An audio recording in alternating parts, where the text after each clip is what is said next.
boy. Wait, I thought you were gonna say the beginning in German. Did I break out into Spanish again? Unfortunately, that was a big problem for me. And the first thing that I had to do to learn German was forget my Spanish.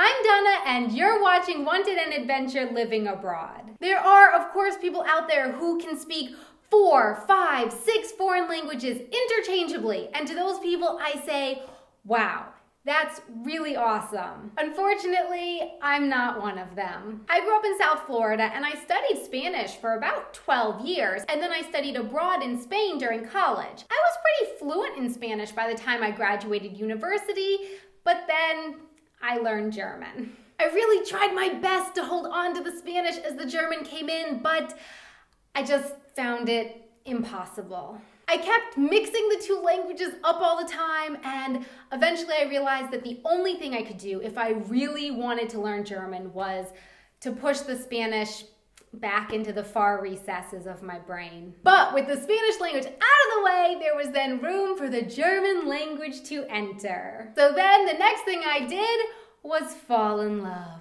What an amazing motivator to learn a new language. There's just nothing like absolute head over heels infatuation to inspire you to really work hard to learn a whole new language. Also, it really helps if the friends and family of that person you love don't speak English.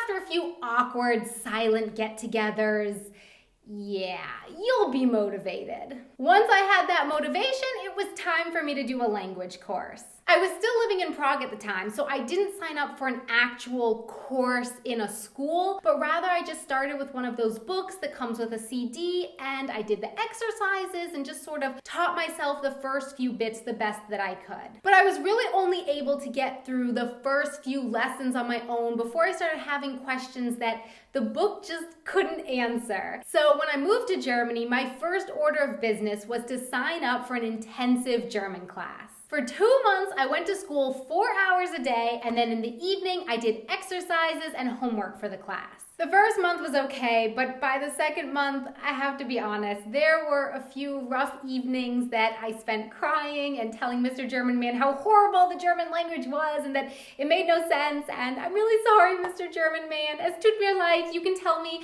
how horrible the English language is. I'll listen, I promise. On top of the classes, I also started listening to German music, Die Totenhosen and Peter Fox mostly, and I tried a few crazy things like listening to German while I slept, but that pretty much just gave me weird dreams.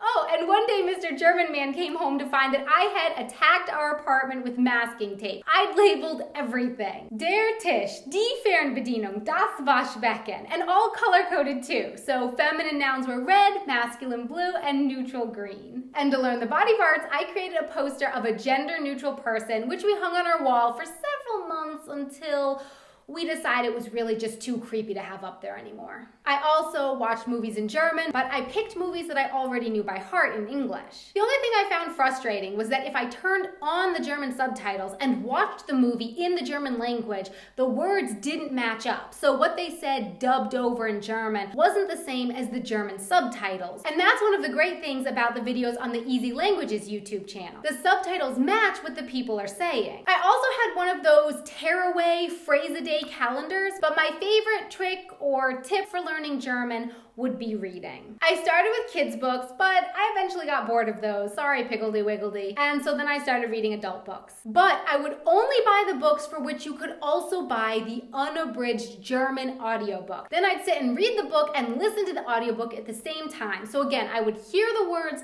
and see them written. But of course, I also had to practice using the language, and that's when Mr. German Man came in again. Our relationship had begun in English, so it was actually pretty hard to switch. But we would do like every Tuesday, we only spoke German, or we'd go out for a walk and only speak German while outside, or something like that. And I lived in Germany, so I also had the opportunity to do creepy little things like listening to other people's conversations on the U-Bahn. But basically, I learned German by studying with a book and in a school, by reading German books with a German audiobook, by watching movies and TV in German, and by having the motivation and perseverance to do so even when it got really challenging and even when it made me cry. So if you're learning a foreign language, don't forget to keep telling yourself that you can do it. Try to stay positive and keep with it even when it gets hard. And of course, I'm still learning German today. I don't think I will ever be done learning German. There's always something new to learn, and I'm always looking for new ways and tips to learn the language. So my question for you is, please help me out. What are some of your tips or methods for learning a language that I should try? Please let me know in the comments below. Thanks so much for watching. Please don't forget to subscribe and hit that like button. Until next time, hasta la vista!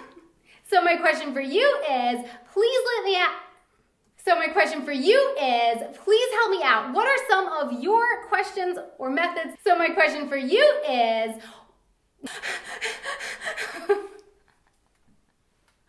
did I get it?